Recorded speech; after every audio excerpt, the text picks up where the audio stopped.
Welcome, everybody. I'm very excited today about our guest, Cynthia Nelson. Cynthia brings wealth of experience with over 25 years in leadership roles in both startups and corporate environments. Cynthia is 3 times the founder and expert in video commerce and dedicated supporter of women in business. Welcome, Cynthia. How are you?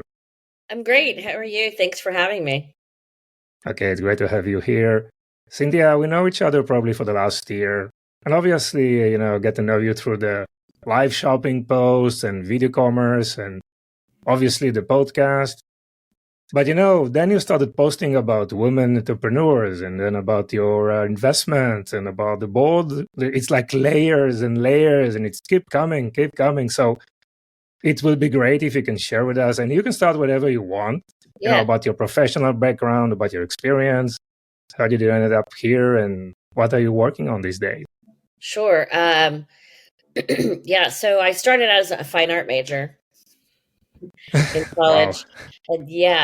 And then realized, wow, I'm probably not going to make any money doing this. And I switched to business and I found myself literally not liking the business class. Like, why am I taking this? It's like not practical learning. And this was in the early 80s. And a Yeah. company was advertising, on the job board, college job board, right? Pinned it up, it's pinned up, right? Nothing electronic Yep. in those days. There was a receptionist at a computer company, and I was like fascinated, like, what is computer? Like, what is this thing? And I started working there, and they were repairing PCs, XTs, ATs, their first Apple Mac, Apple Lisa, Yeah. which people forgot about, Yeah. which was one of the original ones. And so I was fascinated by that whole, this new industry that I'd never really heard of. So I fell in love with tech. Actually, I dropped out of college, became a partner in that business, ended up failing miserably. And my partner ended up suing. Like, it was not a good. It was a good experience in a lot of ways to have it really early on. I think it taught Yeah. me a lot of great lessons. But I ended up working at Ingram Micro, which is a big computer distributor, global distributor of computers. So that was an amazing experience. And then was headhunted to work for Barry Diller's first investments in the internet, which was Internet Shopping Network. So there was a Yeah. precursor of Amazon, although Jeff Bezos was already working with one of Ingram Micro's sister companies, Ingram Book. So Amazon was already in its stages, early stages in the Mm-hmm. 90s, and he was learning the book distribution business, and that's Yeah. actually how he started it. But I was very lucky. I kind of just was the person who would always like raise my hand. Oh, I'll do it. That's Hmm. crazy. I'll do it. And I just kept Yeah. volunteering to jump into things I had no idea. Like, I guess a fake it till you make it thing. Right. And worked in the advertising world at Tribal DDB and the strategy side, early stage with them. And then was in Miami for 10 years and built a company with 3 other women called Todo Bebe, which it means everything baby in Spanish. So, Okay. like, what's a nice detail like me doing in a place like this kind of thing? I had been married to a Latina, so I understood the family dynamic and having a family and having kids at center of the universe. And so we built the first 360 media company around parenting and pregnancy in Spanish. Wow. We were the first ones with television programming every week on Telemundo, and then we had 4 years on Telemundo, another 4 years on Univision, Yep. and we had books. We definitely did licensing at the end of the 10 years. We did licensing of products, internet, obviously. We had radio programming snippets. So we really touched retailtainment. We did, in parking lot events with Walmart across the country, which I said after I did 5 of them, I'm like, I'm never doing this again. We Yeah. have to find a better way if we want to do events. This is a big pain in the ass. And it's a lot of work. But so we did virtual events. We started doing virtual events where people would sign up and they'd receive a box with samples in it from all of our Okay. sponsors. They'd open them up. They'd take pictures of them using the product, playing with their kids. It was called a fiesta, Viva la Familia Fiesta, and a Okay. fiesta box. And they would celebrate. And on one day, we had 500,000 people across the country celebrating with us and Wow. uploading photos and videos to this, Wow. site that we had Yeah. built just for that. So this is like, again, kind of pre social Yeah. media even. Of course. And then we took on equity investors in 2008, and then we sold it in 2000 to a public company in 2012. And I came back to New York, Amazing. and I've been strategy consulting for, Sony Music and Audible and a bunch of small companies. And I found that women just weren't getting the investment. I mean, it's really piss poor. And yet they return higher revenue. They return higher rates. They have better exits than all male founded companies. And I started investing and I have 2 or 3 investments now, in one in AI called Binge, and another one, which was over a drink one time of, oh my God, if I do one more pro forma for somebody raising capital, because people don't know how to do them. They're always wrong. There's always issues. They underestimate their cash burn. And so a friend of mine, Sandra Galt, created a company called Recurved, and you put in your information, it literally blows out a 3 or 5 year pro forma, all the bells and whistles. You can show pieces to your investors. Investors use it and make their companies use it, so they have a bird's eye view of what's happening. There's an app for it. I mean, she's really done a fantastic job, and it's really solving a problem for, everybody that I know who raises capital, should just be paying to use the software. Why do it yourself? So that's kind of rolls back to like background, but also why I'm investing in women-run companies, other than the other things I do. Yeah. So obviously your investment. You're very long-winded. Yeah. So your investment criteria are, you like probably the tech, you like the opportunity, and obviously it's a woman-led founders, right? So that's another component. Yeah, I don't do a lot of product side. Yeah. On the product piece, I'm not a product expert, right? So I tend to try to stay in my lane. I've seen some tech that I really like, but again, I wasn't an expert in those. It was a luxury tech. I wasn't an expert in that. So I was like, it has to be something that I believe I can add value, not just money, because a lot of times they're seed investments, they're early angel investments, where the money is interesting and good for them, but it's really not the money. They literally want me to be an advisor, to help them be an advisor, help them with their debt, help them to find investors. It's more than just that. So if I'm going to put my time in, then I have to be really accretive to their business. Sure, that's the strategic advisory role that you put in place, beyond the investment itself, which is so important for founders, right? Yeah. So great. You host the Let's Talk About Live Shopping podcast. You've definitely very active in the last year, covering this area with the amazing, success that started in China probably 3 years ago. And Western world, definitely US, is trying to cope for creating, its own version of live shopping or video commerce or whatever it will evolve to. And you've been speaking to a lot of, CEO and founders of various tech companies in this sector. So from your perspective, after so much experience from the industry side and also from the tech side, what do you think is the current status of live shopping, and what are probably the biggest challenges of it to be widely adopted even more than it is today? I think the biggest, I think there's just upside right now. The market is crowded. I think in the US has become crowded with products, the platform side. And the obvious is the platform has to work perfectly, right? So the platforms have to just work no matter what. I think the challenge is coming from brands that think that they just post one time and that's it. It's over and it didn't work. This whole, you didn't do that with Facebook. It's been 10 years on Facebook, right? Or more than 10 years. Yeah. It's like, this is a strategy, and you're not gonna build or launch a new product without going in and doing your homework and doing your research and understanding the market and the demographic. That's the same thing with live shopping. It's not the panacea, the end all, the next coming of any. This is just it's spoke in your wheel of marketing, and it should actually be used across all the types of marketing, right? Because some of it is and selling, some of it is educational. You may have live selling shows where really it's educational about the product. And yes, the product is there and you're selling it, and your call to actions may be softer selling because it's a more technical product you need to get across. But the type of data that you can get out of it is extreme now. And marketers are, no longer is a CMO all about the brand and brand marketing. Now marketers need to reach across every area of the company including Correct. operations, product development, engineering, Yep. the data analytics and research teams. And I think we're going to see a whole new level of CMO coming that comes from direct selling or direct marketing where data is king.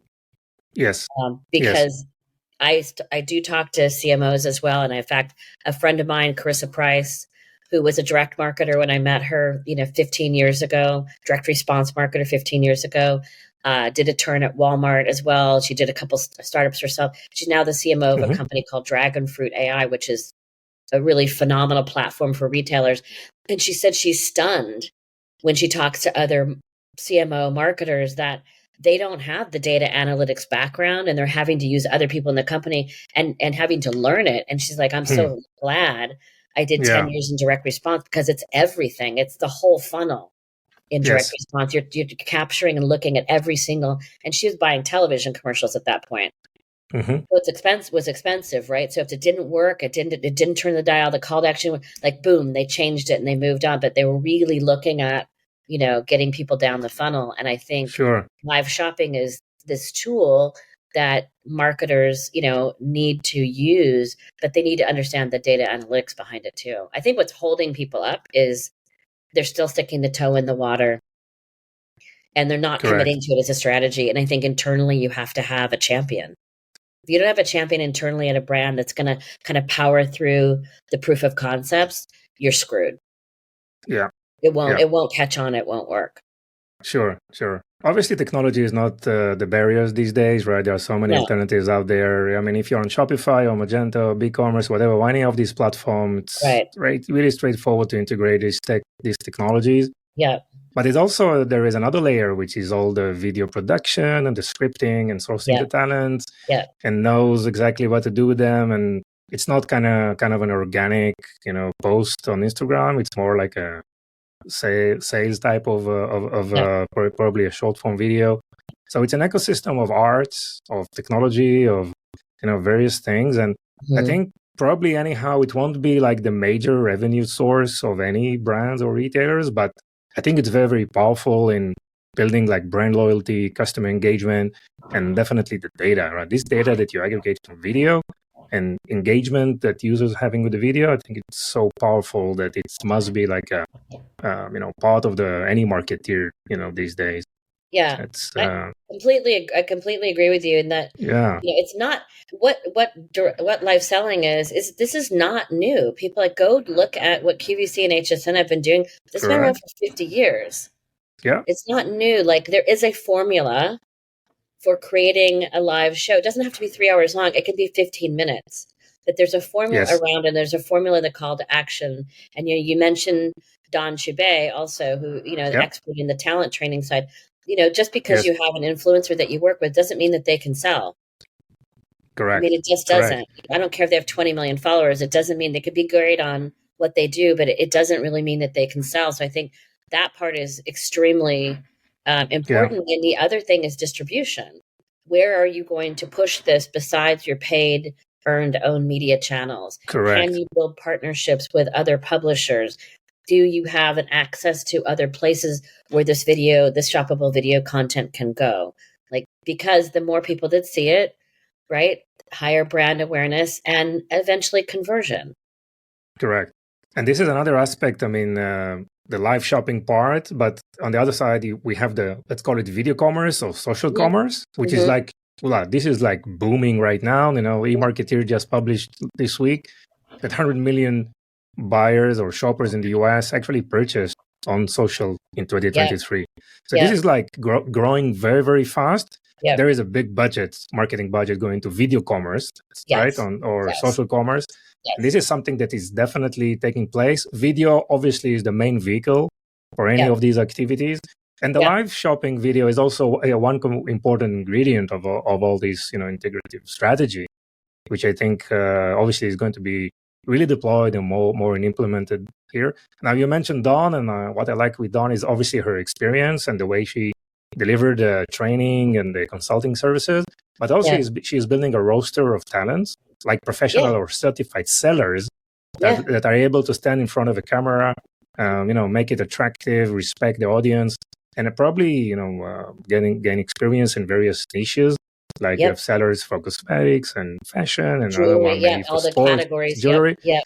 Yeah, so Yep. this is, I think, important, providing a holistic, complete package to the brands, technology, and an array of services, both talent, scripting, production services, and also how to deploy them, across the multi-channel aspect. Exactly. So Exactly. definitely, exciting times ahead. We just started, in the US, and it looks really, really, impressive, and the data I and also what's think that different. you mentioned the social selling side, right? Yeah. I don't have a problem with it, obviously, at all, because most platforms stream directly to the social platforms Correct. anyway, and you can, if you have a native integration, you can buy Yes. within the video. But just having a Facebook Live strategy only. Yep. This is a cookieless world. Remember now, Yes. you are not going to get any data from Meta Correct. about those like nothing, zero, end of story, nothing. You don't get data. We are going back to where we were 10 years ago, before social media, where you need to build a database of your own customers so that you Yes. can literally do instant research with them, find out what you think they need, a new feature in your product. They could care less. What they Yeah. want is this other feature to work better, faster, harder for them, Correct. right? But Correct. without that direct consumer knowledge, right, and having them, speaking to them, talking to them, and it happens on Facebook. But I think when you're selling to them directly, your direct to consumer sales channels, again, building those databases, we went from all having those databases, right, to putting everything on social. And we kind of forgot about email marketing over here, but it's so powerful. It's live email marketing, live sell. It's so powerful to have all those channels actually working and igniting each other, because someone Exactly. actually likes to watch a video, someone wants to listen to a podcast, someone else, I like the emails because they're short and sweet, and I get them and I click. You have to build that database. Sure. And a lot of brands had forgotten about it, or never were direct sellers. Many big brands were never direct sellers anyway, right? They were always selling at retail. And again, retail doesn't give you shit either. Correct. They don't give you the POS data. Like, that doesn't come, like, you just know how many widgets you sold. You have know nothing about the consumer. And I think that's where direct to consumer live selling video comment really can help brands build those active databases and personas of consumers, and really then start serving them much more personalized. Correct. Using AI too, right? Much Of more course. personalized messages. Of course. By the way, the cookieless world actually gives rise to a new big opportunity that is emerging with retail media, right? Because the online retailers can give you exact data, right? Shoppers are buying, when, where, and this data is like gold in a cookieless world. And you see the numbers in retail media. It's like the next big, huge opportunity that is coming up. It's been around for a long time, by the way. It's been called omni-channel, a bunch of other things. Now it's all retail media. A person who's, I think, a great expert in it is Drew Cashmore, who built Walmart Connect in Canada, and then was on the US team as well. He was at TikTok for not TikTok. He was at one of the live shopping platforms, Firework, for like a minute. And now he's consulting specifically in retail media and that whole thing. And in talking to him, is like, we're reinventing the wheel. Like, it's been around forever. Retail media has been around a long time, but it just hasn't become this new woo. These are cyclical, right? Every 5 years, it's kind of cyclical. Something comes out, but a lot of this stuff has been around. But it's getting a lot of hype now. But again, data. Sure. So if we think about the marketeer from the brand side, about CMOs waking up in the morning, right? What can you advise them? What do you need to pay attention to in 2024? What do you think the biggest opportunity or hurdles going into the new year? The hurdles are that we have a very attention span of a gnat. Everybody's we're flooded with, and we talk about live commerce, right? Why live shopping took off in China. It's a very segmented group that actually communicates on like 3 platforms. Like, that's it. Everything's done within one particular app. Banking, messaging, banking, communicate, like so it's focused, right? Here, and basically the rest of the world too, we're so non-focused. I mean, how many channels, do you know what's on Netflix? Do you actually, like, how many channels can you have, right? Of entertainment, of data, of information, of disinformation, so our attention span as consumers is so short. For marketers, being able to understand the consumer, again, the data is going to be the key. Understand the consumer and being able to do quick and fast testing, where I really think is AI is going to come in and play a great role, is being able to create, scripts, creative, do things very fast. Of course, human touch has to be there to make sure it works the right way, but speed those proof of concepts up, speed those A/B testing pieces up, do them automated on the fly so that you can affect your creative and messaging and marketing, and get great feedback to your product development teams and engineering teams, right? So if I was a CMO, I would be, a data head, learning as much as I can about the tools that are out there that are going to make my job more effective and easier, especially with smaller companies that don't have, swaths of people around them. You have to have an entrepreneur. I think in a big company, having an entrepreneur mindset is very difficult because there's always somebody else. Oh, that's not in my lane. Somebody else really does it. So I have to wait for them to finish it to get it over here. I think, having marketing teams that include all other areas of the company as advisors on it make a lot of sense, because it's touching every part of the company now. Correct. Again, one of the key differences between, China or Asia to the US, I mean, China is they're using these super apps, right? And you do everything in one app. And in the US, I mean, if you're marketing, you need to think about Facebook and Instagram and TikTok and Snap, right? And Twitch and YouTube. I mean, and then, different marketplaces. And now Shopify is in the game with marketplaces and, open platforms. I mean, it's so fragmented, right? Maybe it's an opportunity, maybe it's a challenge. But, building communities around this environment is very, very, challenging, I think. It's very, very complex. Time consuming, it's very confusing, and it's changing so fast. And the attention span is getting lower and lower. So, it's going to be an exciting year, I think. You need to choose your battles as a marketer, right? You can't be everything to everyone on every platform. I don't think it works. I think if you're a, multinational global brand like a Coke, right? Like they're everything to everyone on every platform. Basically, they're everywhere, right? But if they're very few and far between.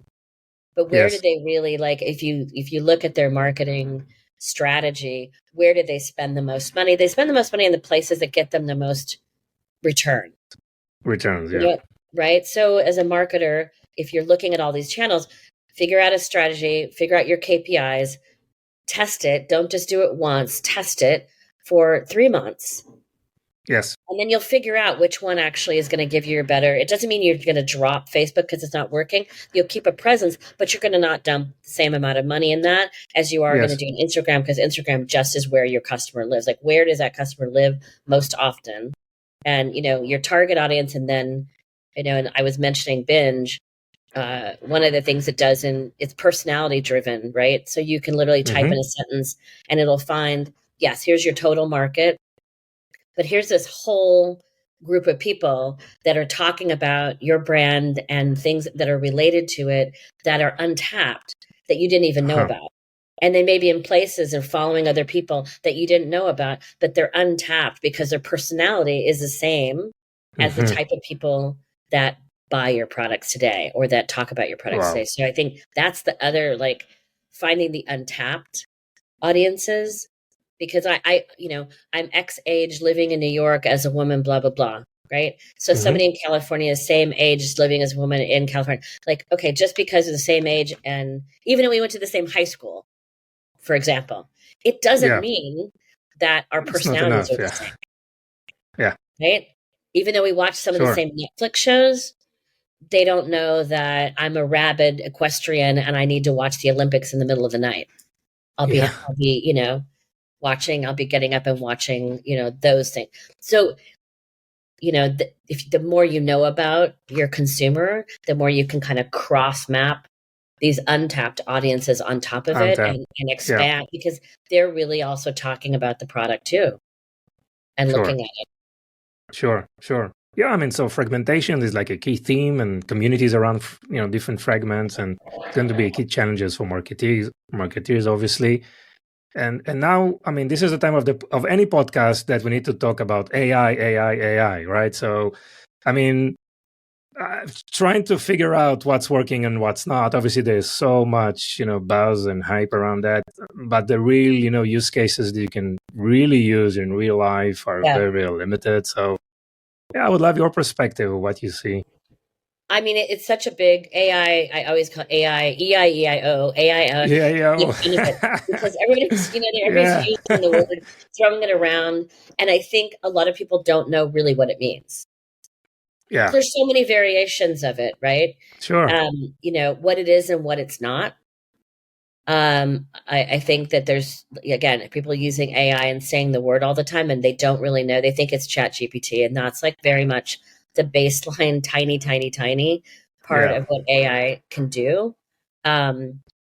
It's an explosion of companies, coming out of the woodwork that are doing things. Floods and of some are like, startups, getting funded. They're on a piece of paper, like back in the 90s. Oh, here's my idea. Please fund me. And it's people getting money. And I'm like, because for AI and ML to machine learning to work, it takes a long time and a lot of data in order to have those data sets and those analytics that actually are accurate enough to build a product around.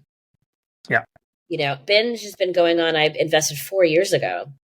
Now we have, 18 billion data sets and 192 sources and, 5 billion actionable data. But 4 years in the making, that this stuff takes time. So as a marketer, I think if you're investing in AI, you need to look at the places where it's going to be the most functional and practical for you, right? That, and that you can integrate it, simple, easy integration into what you're doing already. There's a bunch of, out for retailers, Dragon Fruit, which I mentioned, they have great, simple integration into a tech stack where, I didn't even realize this, but in any store, retail store, there are cameras everywhere, right? And they're capturing tons of data. But to go in and install a new camera system in 500 stores that happens to have AI technology built into it, I mean, it's a huge ticket. It's a huge spend that take years. I was going to say, absolutely, we can't do this. But like with their technology, you don't have to do that. You can use the existing cameras and you can map a customer journey. Mm-hmm. And you pull that data back in with the existing infrastructure. And you're able to say, hey, store number 75, we thought you weren't selling these white hoodies, but guess what? They're not even out on the floor. And your retail display it's not pulling people to the right department right? Rather than waiting till the quarter ends and you're like, oh, Cynthia's store number 5 sold out of white hoodies, but Jeff's store number 5 didn't sell at all. Oh, well, you found out that they never even got put out on display. They were in the stock room during that promo period, right? So, that's an easy, install with no heavy tech lift, with APIs that are built and SDK, and just dropping it in. Those are solution based. Solution that's seamlessly integrated to the current environment and are ready to deploy I immediately. think there should be training as part of your onboarding to a new company. There should be AI training. What parts of your job, and I think younger generations actually are so much better at it because they're digital natives from the beginning, right? Sure. They're already playing with AI. They should be walking in the door and telling you what products we should be using in our companies. They should listen in on board meetings. I mean, obviously stuff is confidential in board meeting, but giving their opinions as the new generation coming in, I think companies, if they don't have a Gen Z person on their board or on their advisory council, then I think they're missing out. Sure. Because they're in the deep, really deep in the product side, and they're seeing things changing before they're leveling up to the CEO level. And it can help you, test stuff quickly and pivot before your, competitor does. But we should get AI training walking the door. And I think even a job position, what do you know about, question, what do you know about AI? How have you Yeah. used AI in It's a your current must. marketing role, whatever? And Yeah. have somebody talk about it. If they And don't how know do you anything use about it AI in your day-to-day work, right? in your day-to-day work, Yeah. how do you use it today? Yeah. And if they don't have an answer for it, so either A, they need training, or B, might not be the right person for you. Because that's a skill set I think everybody's going to have. It's a basic and it's a must. Yeah. So Cynthia, in your advisory practice, you have the strategy as a service model. So Yeah. can you please describe it and how it can benefit, startups? Yeah, I mean, it really is about figuring out, and it kind of goes back to the live stream or video commerce side, right? Mm-hmm. We go in and we have a framework called Connect IQ, and we literally go in and look at talent and talent training, content, the product side, technology, what distribution you currently have, and your research, your analytics side, your data side, right? And look at all of those and say, if you're going to institute video commerce, here's how you score Mm-hmm. in these areas. So here are the gaps, right? We do a gap analysis. Here are the gaps. And these are 5 strategies that you need to employ to fill these gaps so you'll become successful at doing Yes. video commerce. So sometimes we're just delivering the strategy with the Mm-hmm. gap, and other times we're delivering strategy and we're doing implementation as well. But Also we'll implementation. recommend Okay. products, technologies, people, training, Training. Yeah. influencers, creators, platforms, Wow. distribution platform. So we make recommendations on all of those as well. Amazing. Amazing. That's why we call it, SaaS, our strategy as a service. Yes, it's another SaaS version. Yes, strategy as a service are really, really exciting. Regarding your activities with women-led companies and working with women founders, Yeah. I would love to hear more about that. And how do you see women founders evolve throughout the years, and what is the current status of women-led founders in the industry these days? There are, increasingly more and more women founders, because I think also that if COVID taught us anything, which was we don't need to work in an office every day, especially women and people with families. Mm-hmm. They're missing out, burning the candle both ends, commuting to these offices. The advertising world, got turned on its, upside down. You know how Sure. much real estate we have available in New York right now? Yep. Office real estate. I think it's 30 Empire State Buildings worth of Wow. open office space we have today Wow. in the city. Yeah. Yeah. So it's huge, right? I can tell you that from a woman's founder perspective, starting a business, because now there are all these tools that you didn't have before. These tools are all available. They're cheap. MailChimp, QuickBooks, Canva, the amazing story Canva, with Canva, women. Calendly, everything. Yeah. Like there's just all these great, very inexpensive, under $100 Mm-hmm. a month. You can have Yeah. all these services at your Correct. fingertips and be able to create your own brand and create your own company. So I think women are far exceeding men actually in starting companies. The flip side of it is that statistically, and this is like not me, it's McKinsey and everybody else who reports, Mm-hmm. they return higher from the investment side. They return better investments to their investors. Wow. They return higher exits. Interesting. Women Mm-hmm. with women, not just led, but with women, as co-founders, right? Let's go founders. Versus Yes. just a male founder or Mm-hmm. males with co-founders and males. So statistically, they just do better, more collaborative. I think we're penny pinchers because we're spending 85% of the money in the family. We're the ones making decisions. The CFO, the chief doctor, we're making all these decisions. So we're balancing a lot. So that's a great founder tech, title, right? You got to wear a lot of hats at the beginning, right?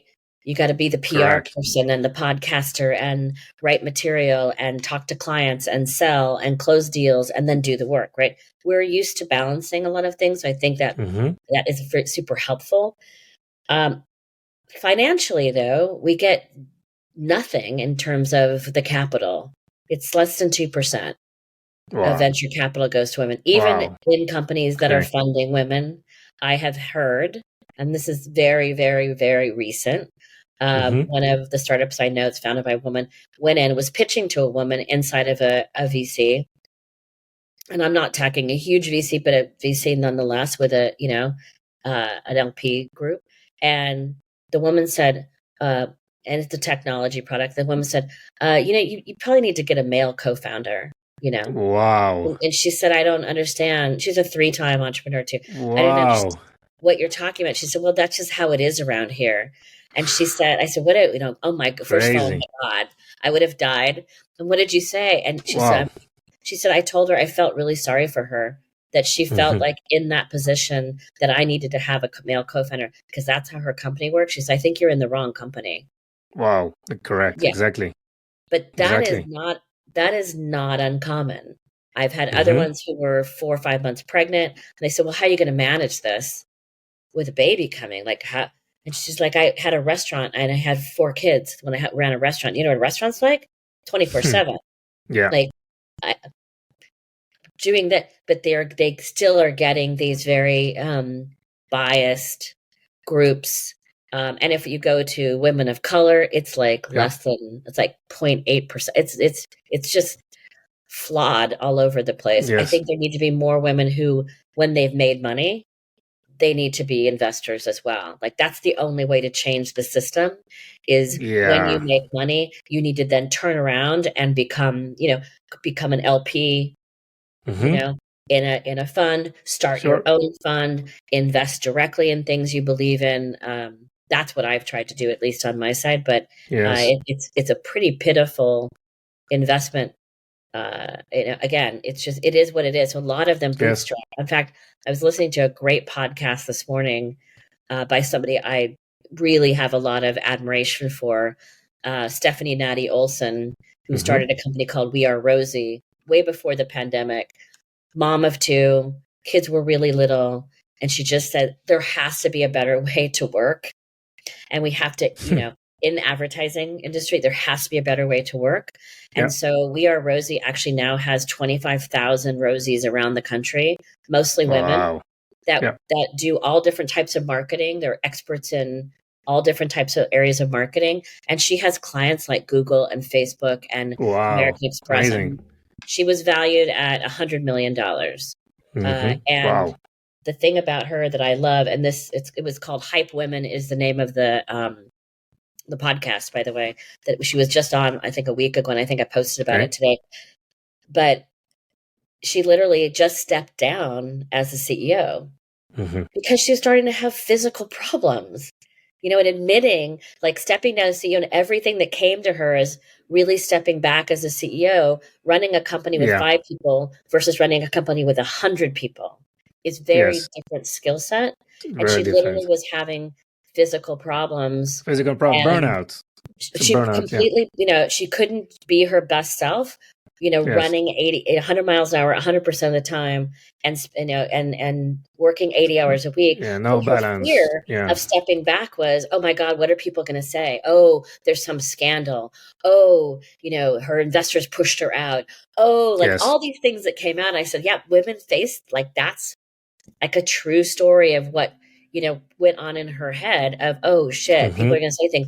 But she said, to be my best self and to let the company really grow, I had to step back and become the chairman. She lost 30 pounds. She takes her kids to school. She's doing things that she missed out on for those 5 really stressful years. And by the way, they didn't raise any money till way late in the game. She did it all by herself, bootstrapped completely. Because she knew she wasn't going to get any money. Exactly. And when everything worked great and growth is like happening, everyone wants to jump in, right? It's like, I just said this to somebody the other day. If you've watched Miss Maisel, the Marvelous Mrs. Maisel show on Netflix, there's one scene where her agent, Susie, has this talent that Midge has to take care of, takes him to the airport. He's this magician. He's crazy. Takes him to the airport. She has to kind of shuffle him there. And he said, oh, and I got called by so-and-so agent. They're really, they're looking at me, da-da-da. And she said, hold on a second. Susie found you in a bar doing magic tricks for drunks. And she saw the star in you as that uncut diamond. It's really easy to see a diamond once somebody's already seen it and it's on its way up. It's not so easy to identify it when it's a diamond in the rough, but you see something special in there. So it's very like people are going to, in other words, people are going to come at you when you've got growth and things are happening. But where were those people when you started who didn't believe? It's very easy to invest in things that everybody wants to invest in. Then it becomes this kind of spiral effect, right? This viral, effect. But it's hard to, when you're an entrepreneur, it's hard for people not to see what you see. Wow, Cynthia, thank you for this. It's really amazing, update and overview of, what's happening. So are you optimistic? Are you pessimistic? I think my husband always says, like, God, you wake up happy. It's really annoying. Great. Super annoying. But I'm always optimistic. I love to learn. I'm curious. I've done many different jobs. Having not finished college, I always think I felt like I had to work harder than everybody else that was out there because of that. And I think that for me gave me this sense of wonder and not fear of failing.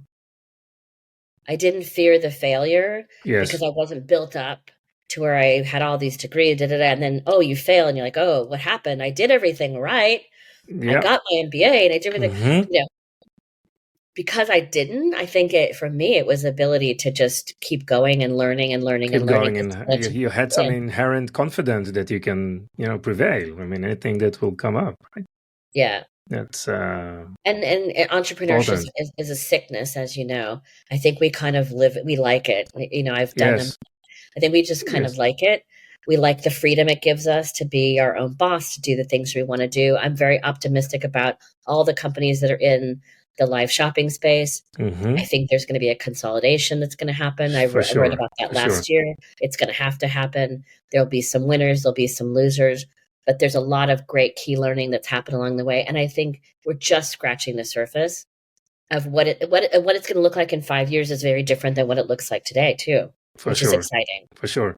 I mean, in today's tech world, agility is like one of the most important skills, right? You need to adapt, you need to change. And need to do it fast, right? To have the ability to to capture the opportunities in the market that are changing so fast. When you started our career, one product line could sustain for 10 years, right? Right. It's like it's not going to sustain. I mean, like 12 months, 18 months, and you're off to the next thing. Exactly. That's a skill set that the new generation need also to learn, right? And it's 100%. Wow, Cynthia, it was fascinating, amazing. Thank you so much. You're so welcome. One last thing on a personal note. Could you tell us something about yourself that most people don't know? Yeah, I grew up in Southern California and I was a surfer and skateboarder. Still like to do, not that much of skateboarding anymore. Probably afraid of breaking my neck, but surfing, when I get to California, I do surf. Really? And now you have the chance to do that in LA, right? Yeah, when I go, I'll have more chances when I move back to LA. But back to LA, yeah. Yes, for sure. Wow, amazing. Cynthia, thank you so much. We appreciate the time. No problem. Thank you for having me. I really enjoyed it. Bye-bye.